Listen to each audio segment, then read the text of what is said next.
So how could you run natural gas line to your generator if you have natural gas service at your house?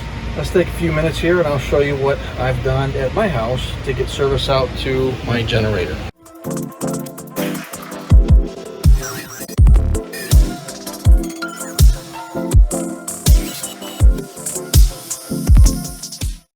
Alright, so what you're looking at here is the end result of a project I did a couple years ago, and the mission in that particular project was to get natural gas service out here into my generator enclosure. That's not quite finished yet. So what I want to do is, before I talk about what all is going on here and some of the things to keep in mind that you might be interested in for yourself, let's go back to where we connected into things and then we'll work our way here. Alright, so let's start all the way back at the natural gas meter that's coming into the house. You got the surface that's coming into the meter, and then this is the line that comes into the house through this valve here.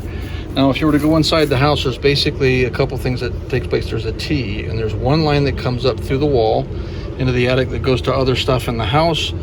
And then off of that, I did a little UE to come out here to put service out to the generator, which you saw in the opening picture just a second ago. And one of the things that you're going to run into when you work with black iron pipe is typically when you're working with it, the threading forces you to kind of work in one direction. And in this case, I already had service. I had my endpoint coming into something that was already started, and so what I ran into is a predicament right here where I literally had to go find a special pipe, and I did find it on Amazon, and I'll put the link down in the description, where I needed right hand and left hand threads to be able to join the two together. So that's in the description down below. You'll see what I did there. It wasn't overly expensive.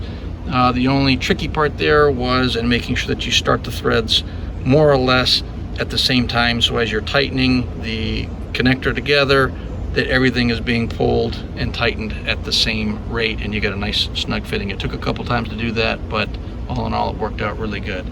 So what you have here is, this is black iron pipe that goes down to, and then this is the underground tip of the yellow underground pipe that goes around to the back. I dug a trench through here that comes up on the other side, which I'll show you, and there's the tracer wire that by regulations needs to go in the ground as well. So if anyone ever needs to trace where that pipe is running to, they can do that. Again, this is going underground, so let's go back over to the generator enclosure and talk about things over there.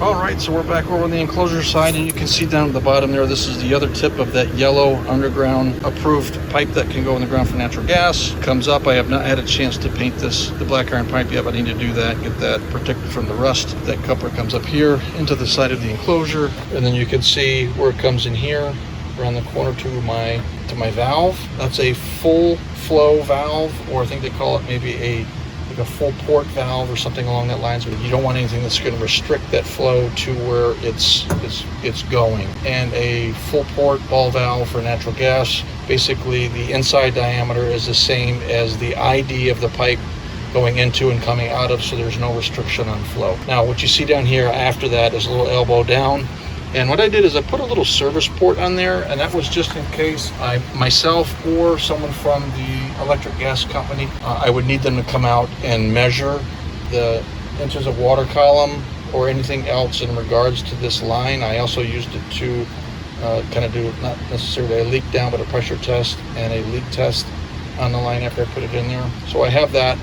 And then the other important thing is I have a change in direction with the trap underneath, and that's my understanding. I'm not a plumber, but that's what you want to do, is when there's a change in direction, that's where you want your debris trap, because stuff's going to fall out. You don't want that trap afterwards, because then it kind of defeats the purpose of what you're trying to do in catching stuff before it gets downline. And then for me right now, I have a reducing coupler, because all the line up to this point is 3/4 inch line, and for this generator it's a 1/2 inch hose connection to the generator, so I needed to do a reducing from 3/4 down to 1/2 inch. But in the long and short of it, that's basically my connection, so I just wanted to pass that along for anyone who might be interested in seeing some other ideas or getting other ideas of what people have done out there.